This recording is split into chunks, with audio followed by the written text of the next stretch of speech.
वेणुगीत। श्री सुखदेव जी कहते हैं, परीक्षित, शरद ऋतु के कारण वह वन बड़ा सुंदर हो रहा था।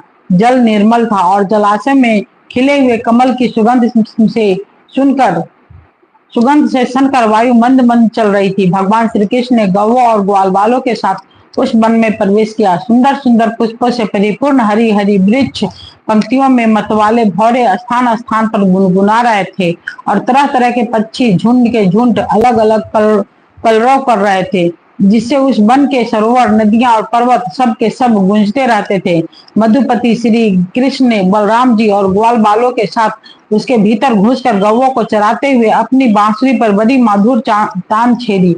श्री कृष्ण की वह बंसी ध्वनि भगवान के प्रति प्रेम भाव को, उनके मिलन की आकांक्षा को जगाने वाली थी। उसे सुनकर गोपियों का हृदय प्रेम से परिपूर्ण हो गया। वे एकांत में अपनी शक्तियों से उनके अनुरूप, उनके गुण रूप और बंसी ध्वनि के प्रभाव का वर्णन करने लगी। वज्र की गोपियों ने बंसी ध्वनि का माधुरी आपस में वर्णन करना चाहा तो अवश्य, परंतु बंसी का स्मरण होते ही उन्हें श्री कृष्ण की मधुर चेष्टाओं की, प्रेम पूर्ण चितवन, भौवें के इशारे और मधुर मुस्कान आदि की याद हो आई। उनकी भगवान से मिलने की आशंका और भी बढ़ गई।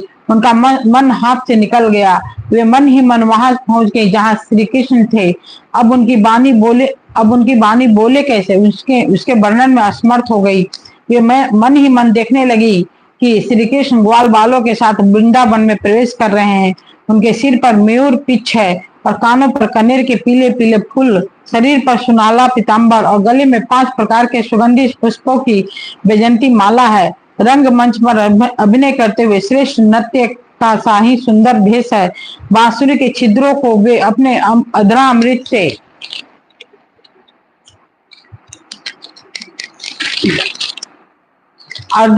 भर रहे हैं। उनके पीछे पीछे ग्वाल बाल उनके लोक पावन कृति का गान कर रहे हैं। इस प्रकार वैकुंठ से भी श्रेष्ठ व वृंदावन धाम उनके चरण चिन्हों से और भी रमणीय बन गया है। परीक्षित, यह बंसी ध्वनि जड़ चेतन समस्त भूतों का मन चुरा लेती है। गोपियों ने उसे सुना और सुनकर उसका वर्णन करने लगी। वर्णन करते करते वे तन्मय हो गई और श्री कृष्ण को पाकर आलिंगन करने लगी। उस समय कृष्ण जी 12 वर्ष से छोटे थे। जो आजकल गोपियों का कृष्ण का लीला दिखाता है, बड़े बड़े का नहीं। कृष्ण जी वो समय 12 वर्ष से छोटे थे, छोटे 6 वर्ष के थे। गोपियां आपस में बातचीत करने लगी। अरे सखी, हमने तो आंखों वालों के जीवन की और उनकी आंखों की बस यही इतनी ही सफलता समझी है, और तो हमें कुछ मालूम नहीं वह कौन सा लाभ है। वह यही है कि जब श्याम सुंदर श्री कृष्ण और गौर सुंदर बलराम ग्वाल बालों के साथ गायों को हाँक कर वन में ले जा रहे हों या लौटा कर वज्र में ला रहे हों, उन्होंने अपने अधरों पर मुरली धर रखी हो और प्रेम भरी तिरछी चितवन से हमारी ओर देख रहे हो, उस समय हम उनकी मुख माधुरी का पान करती रही। अरे सखी, जब वे आम की नई पोपले, मोरों का पंख, फूलों के गुच्छे, रंग बिरंगे कमल और कुमुद की मालाएं धारण कर लेते हैं, श्री कृष्ण के सांवरे शरीर पे पीताम्बर और बलराम के गोरे शरीर पे नीलांबर फहराने लगता है, तब उनका भेष बड़ा ही विचित्र बन जाता है। ग्वाल बालों की गोष्ठी में वे दोनों बीचों बीच बैठ जाते हैं और मधुर संगीत की तान छेड़ देते हैं। मेरी प्यारी सखी, उस समय ऐसा जान पड़ता है मानो 2 चतुर नट रंग मंच पर अभिनय कर रहे हो।